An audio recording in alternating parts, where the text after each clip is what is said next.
আজকের এই স্পেশাল ভিডিওটি বিশেষ করে সেই সমস্ত ছাত্রছাত্রীদের জন্য যারা বর্ধমান ইউনিভার্সিটির আন্ডারে চতুর্থ সেমিস্টারে পাঠরত এবং মেজরে তোমাদের এডুকেশন সাবজেক্টটি রয়েছে। আমাদের এই চতুর্থ সেমিস্টারে মেজরের 3টা পেপার পড়তে হবে। তার মধ্যে প্রথম পেপার যেটা হচ্ছে 40-11 বা 4011 যাই বলো না কেন। দ্বিতীয় পেপার আমাদের যেটা পড়তে হবে সেটা হচ্ছে 40-12, আর একটা পেপার পড়তে হবে সেটা হচ্ছে 40-13। এই 3টে পেপার হচ্ছে মেজরের পেপার। আজকের এই ভিডিওটিতে আমরা মেজর 40-11 যে কোর্স কোড শুদ্ধ সিলেবাসটা রয়েছে, অর্থাৎ এডুকেশনাল সোশিওলজি 1 মানে শিক্ষার সমাজতত্ত্বের প্রথম পাঠ, এই সিলেবাসটাকে সম্পূর্ণ বাংলায় আলোচনা করব। তোমরা সবাই জানো আমাদের যেটা সম্পূর্ণ সিলেবাস সেটা কিন্তু ইংলিশে প্রকাশিত, আর সেখান থেকে আমাদের অবশ্যই পড়তেও অসুবিধা হয়, বুঝতেও অসুবিধা হয়। তোমাদের সুবিধার্থে আমরা অফিসিয়াল ইংলিশ সিলেবাসটাকে বাংলায় ব্রেকডাউন করব, যাতে করে প্রত্যেকটা অধ্যায় ডিটেলসে বুঝতে পারি। তার পাশাপাশি মেজরের এই 3টে পেপার 40-11, 40-12 এবং 40-13, এই 3টা পেপার থেকে আমরা আমাদের যে স্টাডি মেটেরিয়ালগুলো তৈরি করেছি বা পেইড নোটস তৈরি করেছি তার ডিটেলসও আজকের এই ভিডিওটিতে তোমরা জানতে চলেছ। সিলেবাসের যে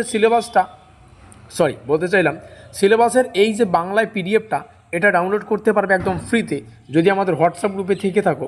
হোয়াটসঅ্যাপ গ্রুপের লিঙ্ক আজকের এই ভিডিওর ডেসক্রিপশন বক্সে। আমাদের এই 40-11 এডুকেশনটা আজকের আলোচ্য বিষয়। পরবর্তী ক্লাসগুলোতে হয়তো বাকি পেপারের সিলেবাসগুলো আলোচনা করব। তো আমাদের এখানে টোটাল 4টা অধ্যায় রয়েছে। প্রথমে আমরা 2টো অধ্যায় আলোচনা করে নেব, তারপরে 2টো অধ্যায় আলোচনা করা হয়ে গেলে আমরা এখানে পেইড নোটসের ডিটেলসটাকে আলোচনা করব, তারপরে বাকি 2টো চ্যাপ্টার আলোচনা করব। প্রথম চ্যাপ্টার শিক্ষার সমাজতত্ত্ব ও শিক্ষা সমাজ সম্পর্ক। এখান থেকে আমাদের পড়তে হবে শিক্ষার সমাজতত্ত্বের ধারণা, নেক্সট শিক্ষার সমাজতত্ত্বের প্রকৃতি আর স্বরূপ, দুটো আলাদা বিষয়, দুটোই পড়তে হবে। শিক্ষার সমাজতত্ত্বের পরিসর, তারপরে শিক্ষার সমাজতত্ত্ব অর্থাৎ সোশ্যোলজি অব এডুকেশনের ধারণা মানে কনসেপ্ট, আর শিক্ষার সমাজবিদ্যার প্রকৃতি। আর একটা পড়তে হবে সমাজতত্ত্ব ও শিক্ষার মধ্যে সম্পর্ক। আর তোমাদের বারংবার বলেছি, যেখানে সম্পর্ক থাকে সেখানে পার্থক্য থাকে, তো অবশ্যই পার্থক্যটাও পড়ার চেষ্টা করবে। আমরা চলে যাব দ্বিতীয় অধ্যায়।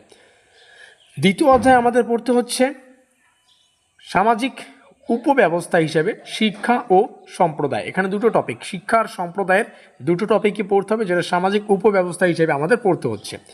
সামাজিক উপব্যবস্থা হিসেবে শিক্ষার ধারণা, এটা প্রথম পড়তে হচ্ছে। সামাজিক উপব্যবস্থা হিসেবে শিক্ষার বিশেষ বৈশিষ্ট্য পড়তে হবে। শিক্ষার উপাদানসমূহ, সম্প্রদায়ের উপাদানসমূহ, এই 2টো তো মোস্ট ইম্পর্টেন্ট উপাদান থেকে এই 2টো টপিক থেকে একটা কোশ্চেন পরীক্ষায় আসা বাধ্যতামূলক।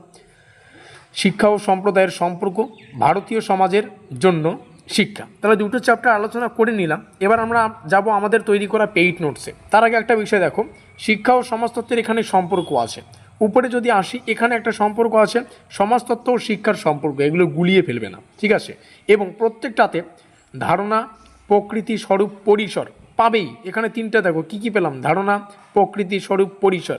নিচেও আসবো, এখানেও দেখো তোমরা পেয়ে যাবে, মানে ধারণাটা পেয়ে যাচ্ছ, প্রকৃতি স্বরূপও রয়েছে কোথাও না কোথাও, হয়তো পরবর্তী চ্যাপ্টারগুলোতে আমরা আসব। এইভাবে কিন্তু প্রত্যেকটা টপিক থেকে এই ধারণা, কনসেপ্ট, যে প্রকৃতি, স্বরূপ, এগুলো পড়তে হয়, এবং আমাদের যে সম্পর্ক রয়েছে সেই সম্পর্কের জায়গাটা কিন্তু ভালো করে পড়তে হয়। চলো আমরা চলে আসি আমাদের পেইড নোটসে। তো শুরুতেই যে বিষয়টাকে আমি জানাতে চাই, আমরা এই বর্ধমান ইউনিভার্সিটির চতুর্থ সেমিস্টারের প্রত্যেকটা পেপারের official syllabus, official question pattern analyse করে বিগত বছরগুলিতে যে কোশ্চেনগুলো এসেছে বা কেমনভাবে কোশ্চেনটা তৈরি করা হয়েছে, কেমন ট্রেন্ড ফলো করে কোশ্চেনগুলো করা হয়েছে, সেই ট্রেন্ডটাকে আমরা অনুসরণ করে 2026 সালে কোন কোন কোশ্চেন আসতে পারে এগুলো পরীক্ষা নিরীক্ষা করে আমাদের এই স্টাডি মেটেরিয়ালটা তৈরি করেছি। চলো এই স্টাডি মেটেরিয়ালটার প্রাইস ডিটেলসটাকে জেনে নিই। আমাদের এখানে মেজরের 3টা পেপারের নোট তোমরা পেয়ে যাবে মাত্র 450 টাকায়, আর এই প্রাইসটা সম্পূর্ণ কিন্তু ওয়ান টাইম পেমেন্ট, মানে যখন বা যেদিন তুমি নোটপত্র সংগ্রহ করবে শুধুমাত্র তখনই এই 450 টাকা পে করতে হবে। অন্যান্য টিউশনের মতো এখানে গল্প নেই বাবা যে তোমাদের মান্থলি পে করতে হচ্ছে। হয়তো অন্যান্য অফলাইন কোচিংয়ে তোমরা যদি পড়ো 1,500 থেকে 2,000 টাকা পার মান্থ তোমাদের কিন্তু টিউশন ফি দিতে হবে। এখানে সেই গল্পটা নেই। আমরা সামান্য কিছু পারিশ্রমিক পে করতে হয় ছাত্রদের, তো সামান্য কিছু পারিশ্রমিক আমরা ফিক্সড রাখি, যেটা পেমেন্ট করলে মেজরের 3টা পেপার 40-11, 40-12, 40-13 কিন্তু তোমরা আমাদের কাছে পেয়ে যাবে। আর অবশ্যই আরও ডিটেলস রয়েছে, তোমরা একটু পরে জানতে পারবে। আমাদের এখানে কোনো সময়ের বন্ধন নেই, সম্পূর্ণ নোট তোমার কাছে থাকবে। তুমি তোমার বানানো টাইম টেবিল অনুযায়ী সকালবেলা, দুপুরবেলা, সন্ধ্যাবেলা পড়ে এটাকে শেষ করে রিভিশনের জন্য কিন্তু প্রস্তুতি নিতে পারবে। অন্যান্য টিউশনে গেলে হয়তো 3টা পেপার পুরো 6 মাস কিন্তু লাগিয়ে দেবে সম্পূর্ণ সিলেবাস ক্লিয়ার করতে, কারণ 3টা পেপার মাসে না সপ্তাহে যদি 3টাও টিউশন হয়, মান্থলি দাঁড়াচ্ছে তোমাদের 12খানা টিউশন। তারা টিউশনের অপেক্ষা থাকলে কিন্তু পুরো সেমিস্টার চলে যাবে, কিন্তু সিলেবাস কভার করতে পারবে না। এই হচ্ছে গল্প। আর এখানে 40/12 450, আর একটা পেপার হচ্ছে মাইনর 250 টাকা প্রাইস। L2 পেপার একটা পড়তে হবে, সেটা আমরা পরবর্তীতে জানিয়ে দেবো। আর এই হচ্ছে আমাদের অফিসিয়াল কন্ট্যাক্ট নম্বর 7384041536। নোটপত্রের জন্য আরও কিছু ডিটেলস তোমাদের জানতে হবে। তোমরা যখন পে করে নোটপত্র সংগ্রহ করবে, তোমাদের সিলেবাস এবং অফিসিয়াল কোশ্চেন প্যাটার্ন ফ্রিতে আমরা দিয়ে দেবো। তারপরে আমাদের নোটে যে কোশ্চেনগুলোকে আমরা মনে করেছি বেশি গুরুত্বপূর্ণ, সেগুলোর শেষে আমরা স্টার চিহ্ন রেখেছি যাতে করে তোমরা বুঝতে পারো কোন কোশ্চেনগুলো বেশি গুরুত্বপূর্ণ।